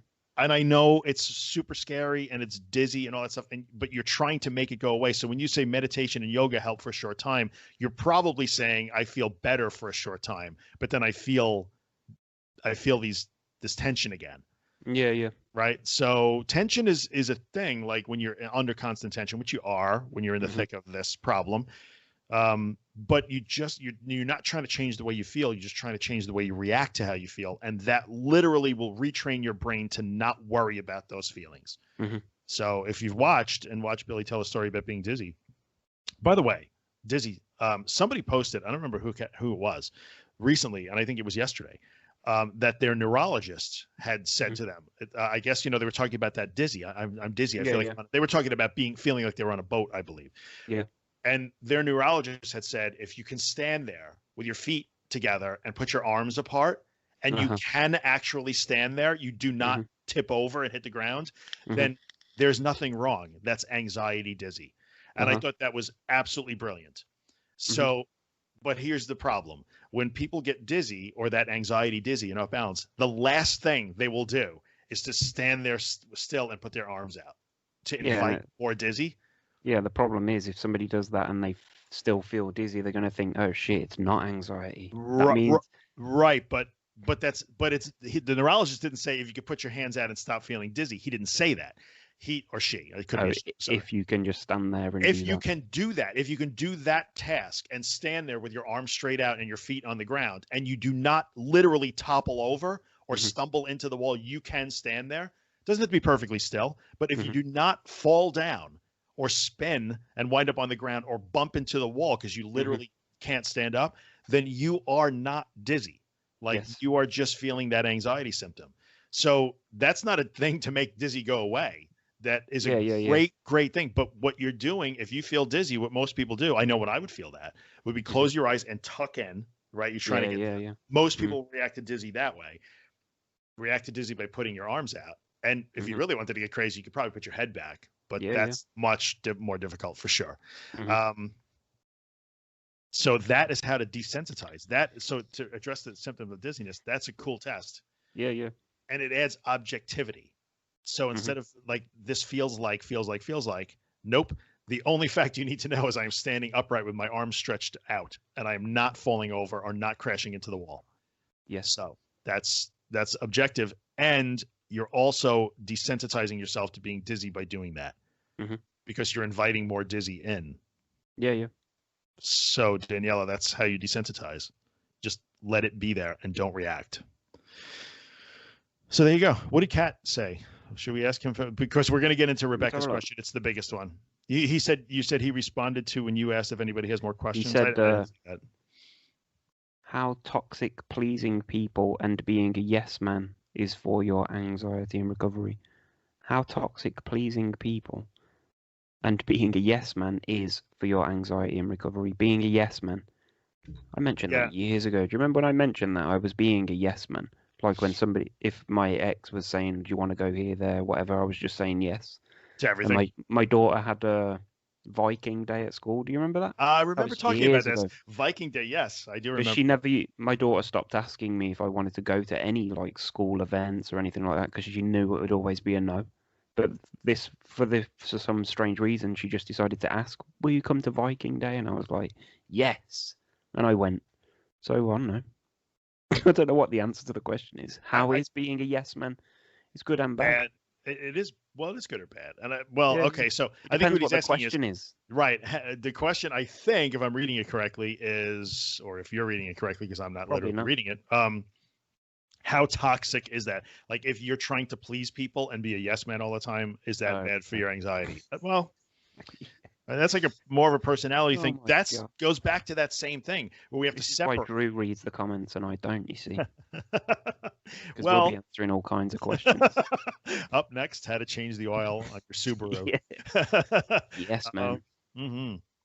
Yes, let's talk about that. Yes, man.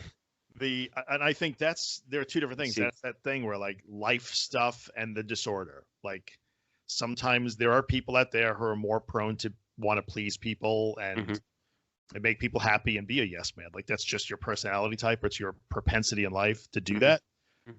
You could do that and it might cause you some issues in life, but it doesn't have to make you afraid to go to the supermarket. So we have to separate these things. Like if you are that way and you don't like being that way because it makes you unhappy or it ruins, or it degrades the quality of life for you in some way, then by all means you can work on changing that. But Yeah, yeah. if you're okay because you're happy when you make people happy, and you don't go into a tizzy if you don't make them happy. I'm like, if that's okay for you, then that's okay for you. But understand that being a people pleaser does not make one agoraphobic or does not give somebody panic disorder. Like these are different things. So, I mean, I think it's fine to ask those questions and work on those things if they're important to you. But I don't think you can say, well, my problem here is that I'm trying to please people. Although I will say that it probably makes it more difficult if you are a people pleaser or one of those, or a yes man, yes person, gender neutral. No, see how I caught myself there? Yeah, good. I don't want to get boycotted. Toxic masculinity and all.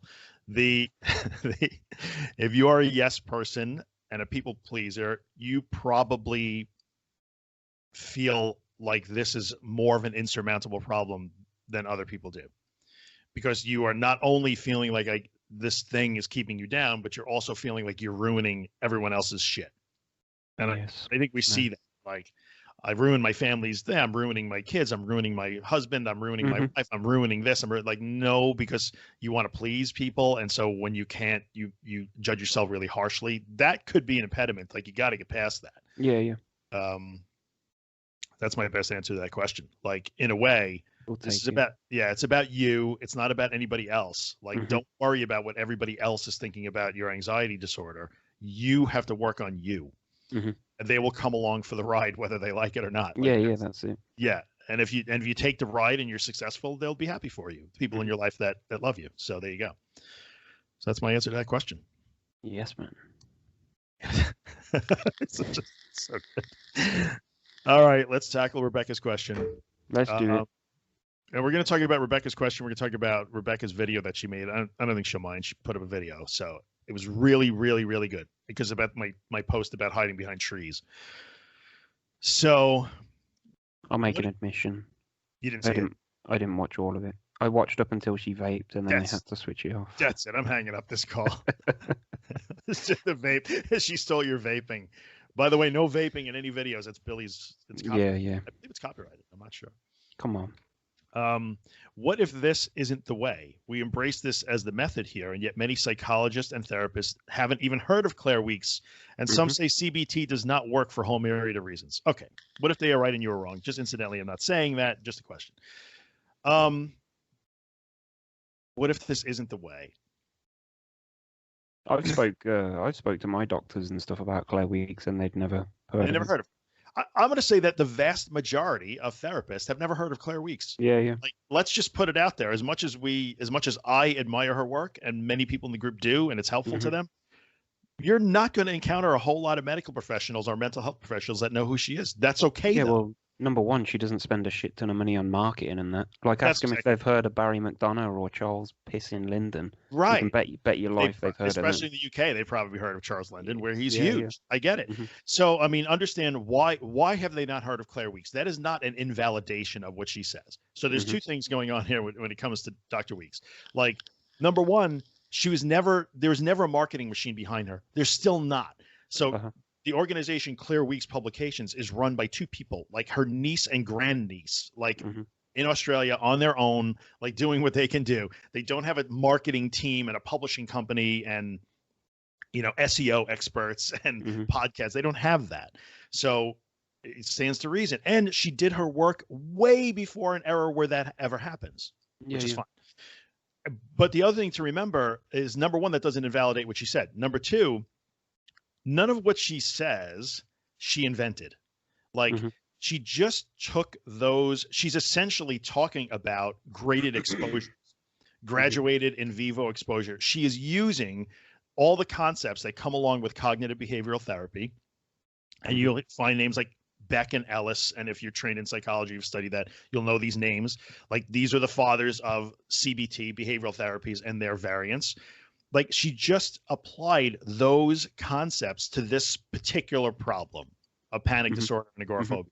So in a time when there wasn't a lot of means to communicate this to the general public.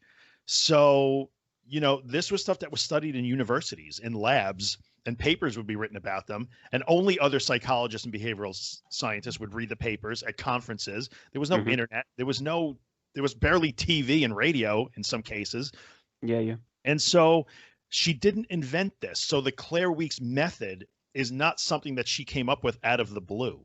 She essentially applied the tenets of cognitive behavioral therapy and packaged them in a really great way. I think for another thing to think about is, instead of asking all these doctors and professionals if they've heard of Claire Weekes, don't ask them that. Ask them if they've heard about like acceptance and stuff like that, because like the author may not be well known, but the method is. Because everybody else is rehashing the same stuff. It's all the same stuff. And so she may have been one of the early people in the late 50s and the 1960s to package this information for lay people, for like regular people to use as almost self-help, which is great. And she said it really clearly in a good voice. But just because a therapist hasn't heard of Claire Weekes does not disqualify. And I know Robin, like if Robin is watching this, I know that's been a thing for her. Like my therapist never heard of Claire Weekes, so she must not be a good therapist. No, most therapists will tell you they've never heard of her. It's okay. It does not invalidate the method, and it doesn't mean that that's a bad therapist. So Rebecca goes on to say that some say that CBT does not work for a whole myriad of reasons. And then Adam had actually mentioned in his question, is this method of acceptance based on evidence? So this is the same question now. This is the CBT question. I can answer it. In the US, I think you could probably answer it better in the UK. Sadly, we don't have experience in other countries. Although I will tell you that in Australia, they seem to be very keen on this. And in Norway, where Ingvild lives, they seem to be very keen on this. So they're a little bit ahead of the game. Yeah. In the United States, if you are going to practice, be a therapist, you have to have a doctorate, a PhD. You can either be a PhD in psychology, you can be a psychiatrist, which makes you a medical doctor who went through medical school, or you can have a master's degree in social work and be a clinical social worker, which means there's levels of supervision above you and blah, blah, blah. Some of the curriculum is based on behavioral psychology. Some of it is based on Freudian and analytical stuff. Or things like Carl Jung's personality archetypes. So you're learning a bunch of different things. And so in the end, if you go on to the PhD level and you could be Dr. something, a clinical psychologist in the US, you may have chosen, maybe you believe that Jungian archetypes are the answer to all problems. Maybe you believe that Freudian, well, I'm just, these are things, this is the answer to this question. Maybe you believe that Freudian, psychodynamics are the answer to all problems. You haven't been hugged as much as a child. You were neglected as a child, not reinforced. So therefore you have this disorder in later life. Or maybe you are a behavioral therapist, so there's so many different variants of this. It's like a doctor. You might be a neurologist, a urologist, a cardiologist, there are specialties. And so a therapist who is a Freudian analyst and believes in psychodynamic methods of treatment, will tell you that anxiety comes from that. We're going to dig down for 2 years until we find the root cause of this trauma that you experienced in childhood. And that's how we will fix you. They will tell you that CBT is not the thing. That's how you do it. And I think it just depends on what you just have to find a therapist who says, oh yeah, I'm a behavioral therapist. Now, to answer, and that's why many doctors have never heard of this. They didn't travel in that circle. That's all. So here in the US, we have professional organizations full of cognitive behavioral therapists, and that's what they do. You just have to find that person. So if your car needs a new transmission, you need to find a transmission shop, right? If your sink is broken, you need to find a plumber. You don't just call somebody to fix your sink. You need somebody who has right. You need somebody who looks at your sink and says, "This is a plumbing problem. I am a plumber. I will fix this." So it's the same thing. Just because there are doctors and therapists that don't know about it doesn't mean it's an invalid thing. It is a valid thing. So Adam, and I'm just rambling while you're sitting there, which is, I'm sorry, jump in anytime. Chewing gum. That's fine. I have a mint. Gum and vaping. Yeah, it's all good. I have a mint. So to answer Adam's question, is this based on evidence? Yes, it's based on absolutely decades and mountains of clinical evidence in the behavioral sciences focused on cognitive behavioral therapy that this is the very best intervention we have, including medication. So when you look at outcomes over time, people who are involved with meds alone, combination of meds and CBT, and just CBT and its variants alone, cognitive behavioral interventions are as effective short-term, more effective long-term than medication. There is not even a question. And most well-versed therapists who are analysts, psychodynamic, or personality type people, if they are well versed and stay abreast of what's going on in their field, they will even have to tell you that. Most of them, and remember that they are making a living. So they do not make more money if they tell you that they are not the therapist for you. But what I have found over time is that analysts and other therapists will say, "Oh yeah, I can help you," even when they know that behavioral interventions are the most effective way. Whereas behavioral therapists are more likely to tell you, "Yeah, I know you're having problems with your mom over what happened when you were 11. I'm not a good choice for you." I don't understand that. Behavioral therapists will admit that they're not the one, or will be honest about it, but many other therapists will not say that. And sometimes let's have some of your money first, then we'll talk about it. I think we have to acknowledge that to a certain extent. Sometimes it's a money thing, they don't make money by now, but in their hearts, I'm not saying that they're just money grubbing scammers. They believe that they can help you with this, and I find it in many instances absolutely reprehensible that I personally know people who have been with the same therapist for years and years and years. Still cannot go out the door themselves. How that person can make you sit in their office for 40 minutes every week and take your money or your insurance company's money, whatever it is, and talk about whatever it is you talk about in that session, and you are no better off in your agoraphobia than you were a year ago, is beyond me. That is, to me, unethical and really is a violation of almost their professional code of conduct. At some point, that person has to stop and say, "Okay, maybe you do have some issues that I can help you with, but obviously I'm not helping you with this problem. So we need to get somebody else involved." But many people will not do that. And I don't understand that. So yes, there's mountains and mountains and mountains of clinical evidence here that says the behavioral approach is the most effective approach in dealing with an anxiety disorder. And the disorder is defined by that root cause of the anxiety is decoupled, and now your anxiety is caused by your anxiety. So if you don't want to get in the car because you're afraid of having a panic attack in the car, you have an anxiety disorder. If crowds just make you anxious, but you still go in them, you do not have an anxiety disorder. You just don't like crowds. So I could talk about this all day long because this is my jam. And I think it's so important when people say, well, maybe this is the wrong way. Call me pedantic if you want. This is the right way. I'll accept it. This is the best way. This is the best way. But again, when we're talking about these disorders like panic disorder and agoraphobia, we're not talking about low self-esteem issues or trust issues. Those are other issues that people often have in conjunction with these disorders. Those are different. That's true. When I did my video with Monique about past trauma is different. That's true. But in the end, the disorder where you learn to be afraid of how you feel, there's no better approach. There isn't. And Claire Weeks just, I think, said it very well and was very approachable in the way she said it. That's all. The other thing that I would mention, in terms of Adam's question about is this, doctors are only, what did he say?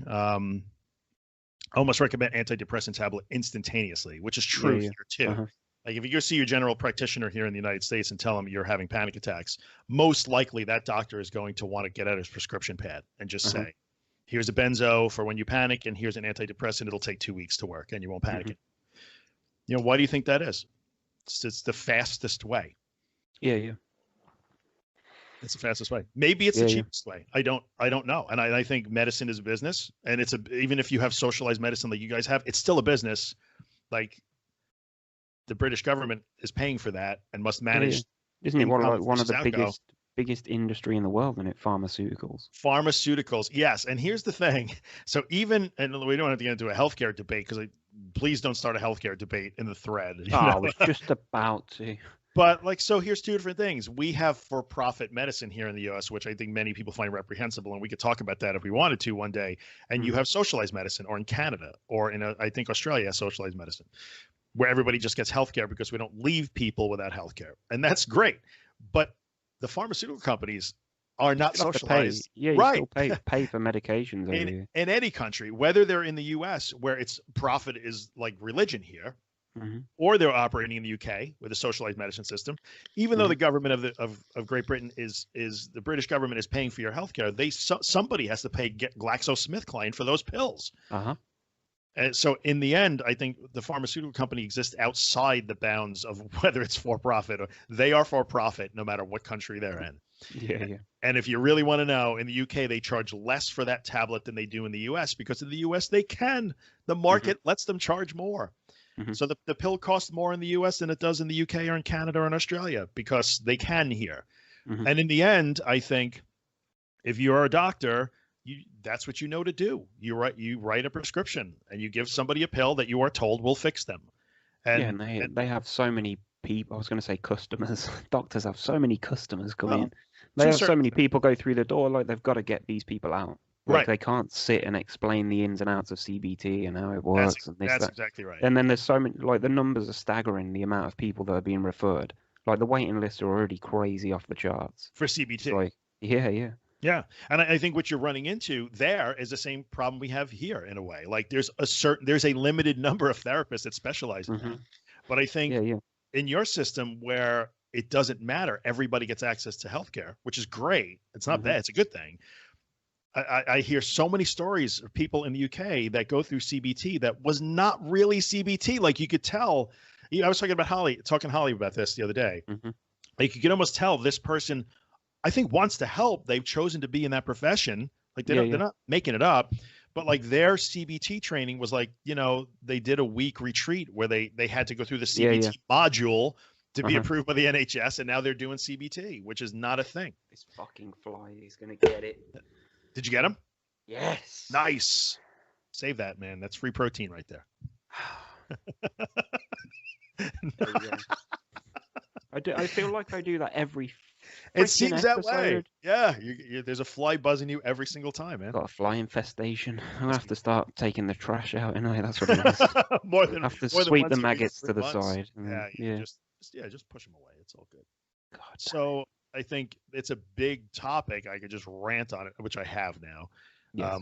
But I think that's why. What if this is the wrong way? It's the right way. And every time we see somebody, come in the group in January, crippled and convinced that they can't do it, and it's too scary, they'll never be it. And in June, they're out and living life and posting nothing but success stories and helping people. It's the way. Trust me. It's the fucking way. It's the first time you've swore today. No, I've been really good. I've been trying to censor myself a little bit. Yeah. I think, So there you go. And I think that that's pretty much the questions. I see somebody else ask something. Let me look. Yeah, Joycey Jane. Claustrophobia affects me a lot. I always need to sit on an end seat. Well, it can be really difficult. Claustrophobia is its own phobia, for sure. And I'm sure that there are people who have panic disorder, agoraphobia, and claustrophobia at the same time. I'm not an expert on claustrophobia, but my guess is that you would treat it the same way you do any simple phobia. Yeah. Right. So exposure. Right, exposure. So I think if somebody who's claustrophobic would work up graduated exposures a little bit, just so your brain learns that, I can be in this place and be safe. It's okay. Yeah. It's probably the same thing. How long have we been going for? I don't even know. You have the recording, so I'm not sure. An hour and 15. Okay. That's a long time. That's fine, man. I guess we should probably wrap it up. I was going to talk a little bit about Rebecca's video and the tree post, but I don't know. Maybe we should do our own. Maybe we should do another one on that one. Yeah, do it. Just keep going. Yeah, I was going to mention Blue Monday as well, because that was last week. Blue Monday. We're talking about Blue Yeah. Monday. Well, I wondered what you thought of it. Like the third January and the third Monday in January, sorry, is apparently Blue Monday, the most depressing day of the year. Yeah, and we have some kind of crazy stats that come up every year too. Like it's the #1 day for like heart attacks in the U.S. Right. Yeah, like and I don't even know. Like nobody can ever cite. Like where does that source come from? You know, just It was started by some holiday company, the term Blue Monday, years ago. seriously? Yeah, Yeah. Hallmark or something. They were trying, no, like travel Oh, holiday. I get it. Yeah. A getaway. Because that's when you need to book your holiday, because that's, It's in the winter. yeah. Unless you're in the southern hemisphere and you're roasting right now. But I get it. Blue Monday. It's the most the third Monday of January. Is that what it is? Yeah. I didn't see the specifics. Is the most depressing day of the year? The third of Monday. I think a lot of people would say that the Monday after New Year's or whatever that first day back is from holiday, Mm-hmm. the holiday break is the most depressing day of the year. It's That just kind of used to be for me. bollocks. Blue Monday. I did a video once called Blue Monday Bullshit, so that's my take. There you go. That's all you need to know about it. Blue Monday bullshit. Yeah. I think a lot of people. I thought, I kind of skimmed that a little bit. I saw the Blue Monday discussion. Yeah, it's just everywhere. I thought people were talking about having the Monday blues. The Sunday blues. I used to get that. I used to get that the worst way. Mm-hmm. Like Sunday afternoon, I was ready to like just kill myself. I'm joking, joking with that. But like by Sunday afternoon, because it was that like, oh God, tomorrow. And even when I was a kid, I gotta go back to school tomorrow. Uh-huh. Even when I was a kid, and then I gotta go back to work tomorrow. Like Sunday. Yeah. I used to get that in the worst way. So I thought that's I can relate. Yeah. But it kind of like, so does that mean that from Tuesday onwards we're all going to feel better? Like that's the problem that it causes. Right. Like I have no idea. Yeah. I think the answer to that is don't let anybody tell you how you're going to feel. Like, yeah. You determine that for the most part. Thank you. Or at least how you're going to react to that. So it's not a bad thing. You want to talk about the Rebecca's tree thing? video. Rebecca's video. Rebecca posted what I think was an excellent video, and I commend her on that. Thank you very much, Rebecca, for sharing that. I think this is a huge thing. And it was an accident. Somebody posted while I was traveling, and I took a few minutes to respond, and I wrote my little post about hiding behind trees. Mm-hmm. Go look, I guess, if you haven't looked. And essentially, it's the question that comes up all the time. Like, okay, I've decided to accept my anxiety, surrender to it. I'm doing my exposures. Why do I feel worse? Mm-hmm. And you went through this. It weren't long ago, was it? Maybe a month ago. We were talking about it. It was around it was around Christmas time, I think. In December, for sure. Yeah. Like, why do I feel worse? And the answer to that is you are abandoning the nuts and bolts we talked about before, safety behaviors. You are now abandoning avoidance and safety behaviors. So the analogy that I wrote about in my little post was every time the wind blows, you duck behind a tree to get out of the wind. Mm-hmm. And then when you decide that you no longer duck behind that tree, you will then feel the full force of the wind. The tree has been hiding. You've been hiding from the wind, right? So when you step out from behind the tree, suddenly the wind, which was the same wind that it's always been, will feel much, much, much worse because you have abandoned your safety, the tree. Mm-hmm. And Rebecca was so honest and genuine about how what I wrote impacted her, not because I wrote something amazing, but it made her look and say like, holy mackerel, like I've been, hiding behind trees for years. Mm-hmm. And I think many of us who are in these situations could probably relate to that. Like, how much time have you spent hiding behind trees that you don't even know you're hiding behind? Uh-huh. And I think people who live with these disorders, especially people who are agoraphobic, engineer a life that they can manage to live. And there's always definitely plant trees all along the way that they can duck behind. And yes, when you stop hiding behind trees, the wind will smack you in the face harder than it usually does. And that is not a mystery as to why you suddenly feel worse, because when you truly identify the trees that you've been hiding behind, and we're talking metaphorically here, and stop hiding behind them, you are now making real progress, and it will feel like shit. I can vouch for that. It felt bad, didn't it? Like it was you rough, asked me a few times, like even at home, and I feel badly at home. What's going on here? Mm-hmm. And how did that, in the end, how did it resolve? I mean, do you feel like it's just time? Is it primarily resolved for you? Do you think? Are you still like sitting at home feeling like crap? Not as often. Right. You Okay. still get it. Like it's still the same sort of force. Like the wind hasn't died down. It's just Right. that I don't really pay as much attention to it. That's Don't probably notice the it. difference. Yeah. Yeah. Okay.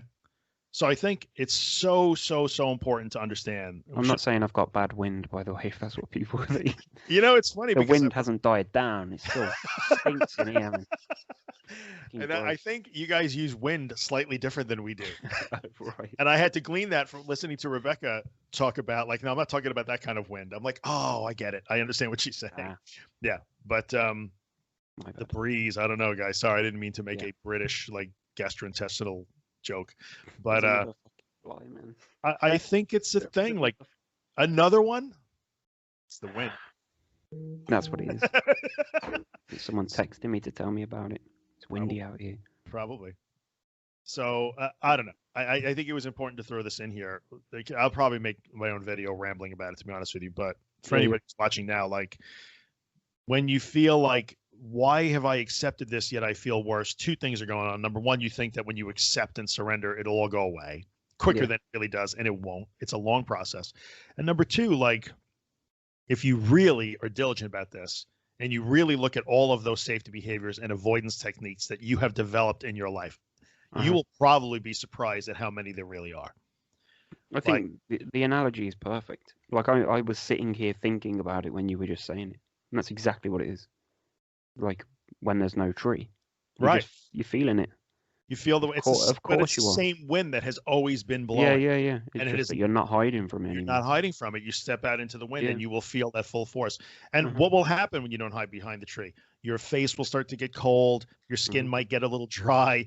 You know, if you had to walk into the wind all day long, it would be physically taxing. It would wear you out a little bit. So all of the effects of wind, negative though they may be, but not dangerous, you will now have to feel. And I think when you experience this, like when you have truly, put it to you this way, when you've truly changed what you're doing and you're going into the field and you're not avoiding anymore and you're going toward it and you're saying, just kill me, bring it on. And you start to move forward. It is probably likely that you will start to feel worse at first. Yeah, consider that an indicator that you are doing it right. Yeah. Not because this is a process that's built on suffering. Like, no, it's just not no pain, no gain. There's none of that bullshit. It means that you're stepping out from behind all those trees that you used to hide behind all the time. I think that's probably the single thing that makes people stop trying. That's what knocks people's confidence, motivation. Right. That's the key to it. Is understanding that when you step out into the freaking headwind, it gets rough. And it does get rough. Feel it. Right. And there's no other way around it. Again and again and again. That's the only way that your brain will learn that this wind is not killing me. It's okay. But it's about persisting through those initial stages. That's the key moment. You're probably right. Yeah. When you realize, or you perhaps don't realize that this is the right way because I feel worse. Right. But that is the right way. And that's the key is it makes you, yes. And it makes you realize, and I think if you have not seen, first of all, again, as I said, if you're not in our discussion group, you should join it. And if you have not watched Rebecca's video, just search for Rebecca Mansell and look at the video she posted. It really, I know I've said it a couple of times. It's really so good because you need to stop and look in the mirror and say, I will not. Thank you very much. I'm sorry. I forgot I was on freaking filming. My apologies. That's quite all right. I think you really need to, at some point, look in the mirror and say, like, Rebecca really took she took that moment of reflection and say, oh man, I'm doing this. I'm really doing this. And that's not accusatory. I'm not saying like you feel this way because you did it. Just saying this is the way these disorders. It's all going wrong now. All hell's breaking loose. The phone's ringing, flies. We'll let it ring out. That's fine. Should answer it. Hello. Do you want me to? No, it'll be my dad. Is that an actual landline? Yeah, but the only person with the number is my dad. That's always the way. That is always the way. If I get rid of that line, Grandma can't call me anymore. Yeah. I hope it's not an emergency. Yeah. So anyway, I just wanted to make that point. You will feel badly when you do these things, but that's the point. Like, recognize that you have engineered your life so that you do not feel badly. So when you leave all those things behind and you intentionally feel badly, you will feel badly, but you must do that. that is how you learn that feeling badly is not dangerous, and you don't have to be afraid to feel that way. Hmm. So there you go. I'm out. Sweet. Oh, mic drop. Mic drop. Beautiful. Brilliant. So there you go. Mm. Well, an hour and a half is a long time. Yeah, we're almost there. We're a couple of minutes off. Yeah, it's a long one. I think we did that last time. Yeah, that's cool. What else? Anything else? No, I'm trying to done. think. It's all fine at the minute. Yeah, you're moving and grooving. It looks like. Yeah, I feel the same, but I'm not bothered. That's it. You'd mentioned a plan, something that you were thinking about doing with Ben when we were chatting about something. Yeah, but we're going. No, that other thing. The plane. Yeah. So we've spoke about it because we've got some big plans. But I didn't know if you wanted to say it or not. You don't have to say it. Yeah, I'll say it. Like we're talking about maybe flying from Birmingham to Edinburgh, which is like the middle of England to Scotland. Like an internal flight. How long does that take? Maybe an hour and change or so? I have no idea. No idea. Yeah. But that would be awesome. Because it was because when you were on the flight, weren't it? That's when. Yeah. We're dreading that first freaking flight. Yeah, but could you even imagine that you're in a place where you're considering doing that now? Nope. I was thinking about this the other day, like in that freaking sports shop. Like go back however many years you want. That's not something that I would do. Yeah. Like going to the pub for lunch with a freaking guy that I've only met once, like Ben.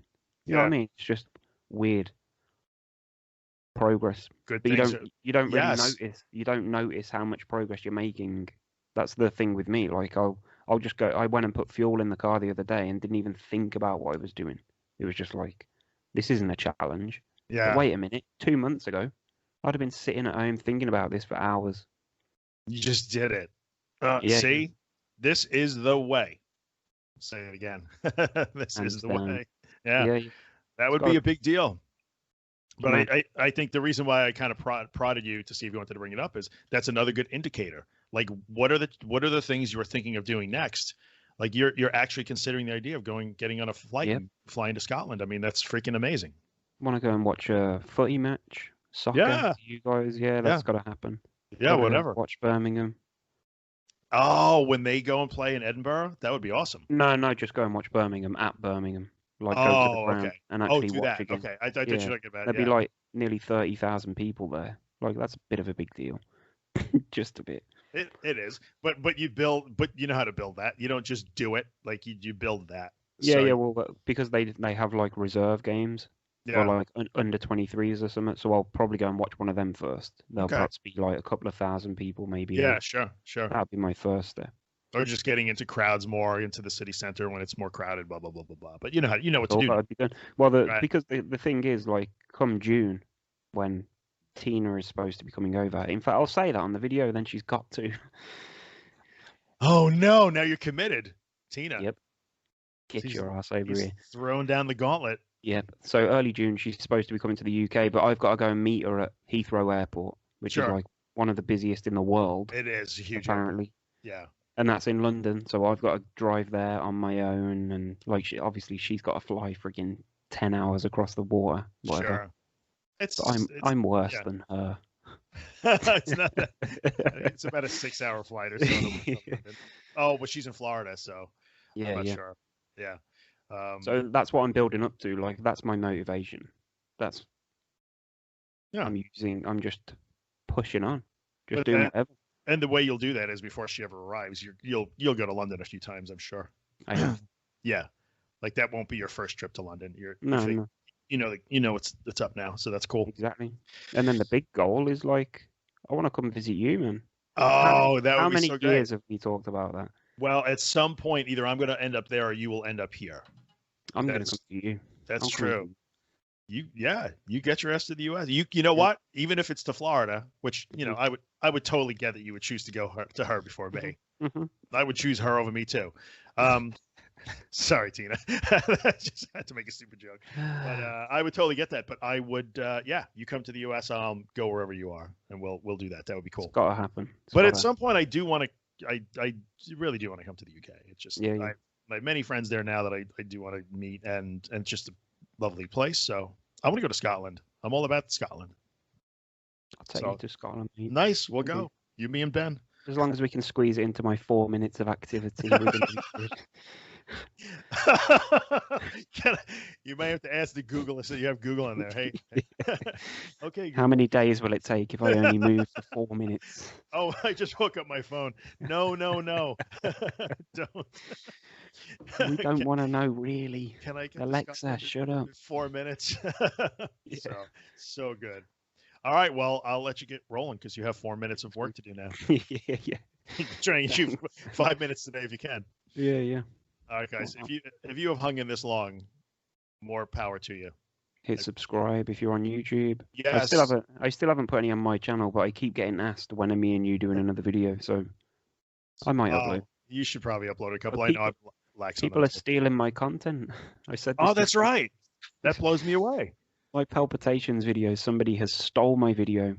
They've re-uploaded it on their own channel and just slowed the audio down, so it sounds like I've had a stroke. Basically, it's just me talking for 7 minutes, slower, lower. It's nice.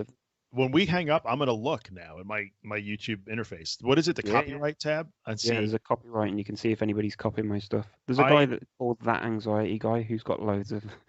That's what you were saying, because we have 100% matches of the videos that we both post. I know, which is so funny. I'm gonna start sending you copyright infringement notices. The video that you're in, and YouTube's so stupid. They'll give you the mark too. Take him off. Get rid of him. It's kind of ridiculous. Yeah.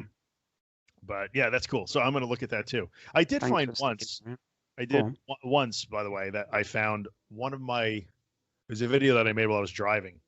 And I found it on some other website.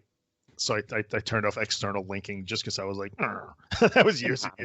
That was years ago. Like, screw you, man. At least credit the provider. That's the thing. Yeah, I get it. All right, peeps. Thanks for hanging in there for this long. And I guess we'll see you on the next one. We certainly will. Good luck. Have a wonderful evening. Yes.